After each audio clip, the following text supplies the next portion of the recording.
మోక్షము చాలామంది అనుకుంటారు శరీరం పడిపోయిన తరువాత ఎప్పుడో వస్తుందనుకుంటారు, కానీ అలా చెప్పలేదు వేదాంతం. మోక్షం ఎప్పుడు వస్తుంది అంటే శరీరంతో ఉండగానే వస్తుంది. అందుకే మోక్షాన్ని రెండుగా చెప్తారు పెద్దలు. అంటే రెండు రకాల మోక్షాలు ఉంటాయని కాదు నా ఉద్దేశ్యం, మోక్ష స్థితిని రెండుగా వర్ణిస్తారు అని. ఒకటి జీవన్ముక్తుడు అంటారు, అంటే ఈ శరీరంతో ఉంటాడు ఆయన. శరీరముతో ఉండి ఈ శరీరము నేను కాదు రూఢము చేసుకుంటాడు. మరి ఎవరు నేను? ఆత్మ నేను. అది సర్వవ్యాపకమై ఉన్నది, అది పడిపోదు, అది నీటి చేత తడవదు, అది అగ్నికి కాలదు, దానికి నాశనం లేదు, అది నేను. కాబట్టి అది వెళ్ళిపోతుందన్న మాట లేదు. కాబట్టి ఇప్పుడు నిర్భయత్వమైనటువంటి స్థితిలో నిలబడతాడు. ఈ స్థితిలో నిలబడిపోయినటువంటి వాడెవరున్నాడో ఆయన్ని జీవన్ముక్తుడు అంటారు. ఆయన శరీరం కూడా ఒకసారి పడిపోతుంది ఎప్పుడప్పుడు. ఎంత జ్ఞానము కలిగిన వాడికైనా ఒకప్పుడు శరీరం పడిపోతుంది. రామకృష్ణ పరమహంస శరీరం పడిపోలా, వివేకానందుడి శరీరం పడిపోలా, మహానుభావులు కంచికామకోటి పీఠాధిపత్యం వహించిన చంద్రశేఖరేంద్ర సరస్వతి మహాస్వామి వారి శరీరం పడిపోలా. శరీరాలు పడిపోతాయి. శరీరం పడిపోయిన తరువాత ఇక ఆయన ఆత్మగా అంతటా నిండి ఉంటాడు. ఆ స్థితికి విదేహముక్తి అని పిలుస్తారు.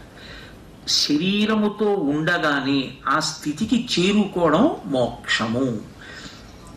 ఇది ఎవరికి అంటే సృష్టిలో 84 లక్షల జీవరాశులున్నాయి అని వేదం.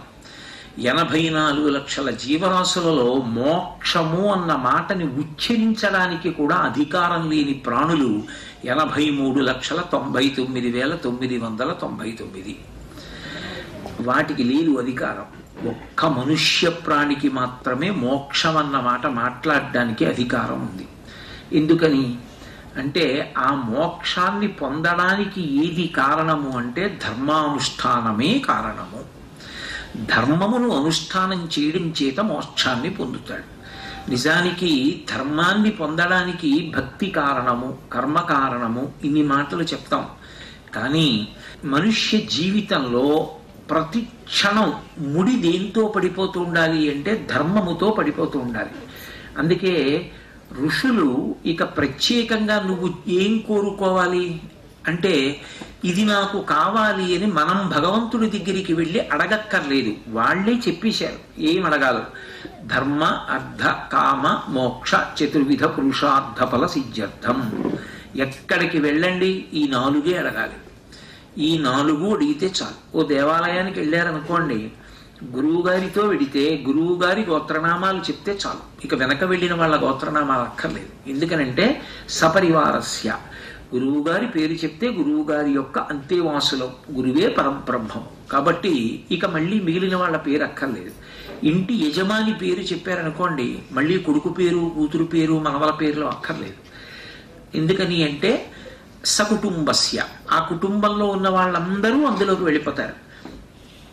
భగవంతుడి దగ్గరికి వెళ్ళి నిలబడి పూజ చేయించినా నమస్కారం చేసినా దేని కొరకు మనం అడగక్కర్లేదు. ధర్మ అర్థ కామ మోక్ష ఈ 4 కొరకు. ఇది సనాతన ధర్మం యొక్క గొప్పతనం. ఇవి ఋషి ప్రోక్తములు.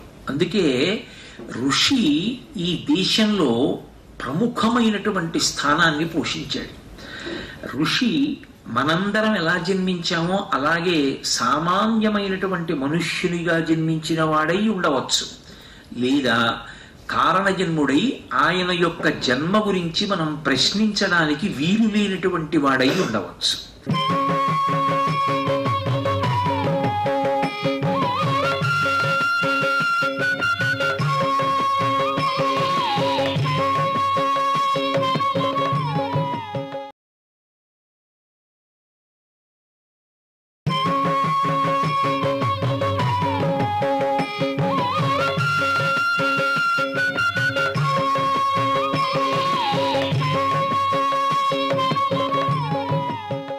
ఋషి ఈ దేశంలో ప్రముఖమైనటువంటి స్థానాన్ని పోషించాడు.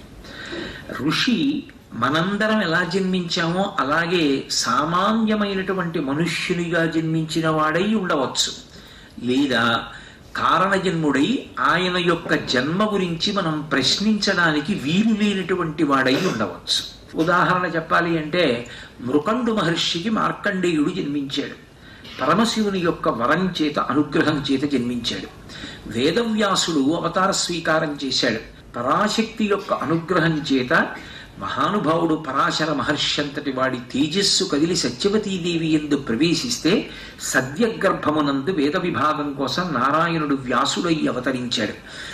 వశిష్ఠుడు అగస్త్యుడు కుంభసంభవులై జన్మించారు. వాళ్ళందరూ కూడా మహర్షులే. కానీ ఆ మహర్షుల యొక్క జన్మలను మనం ఎత్తి చూపించకూడదు. అదేమిటండి కలశలోంచి పుట్టడం ఏమిటండి అని అనకూడదు. ఎందుకు అనకూడదు అని అడిగారు. అడిగితే దానికి ఎందుకు అడగకూడదని శాస్త్రం చెప్పిందంటే, ఒక్కొక్కప్పుడు మనందరినీ ఉద్ధరించడానికి ఒక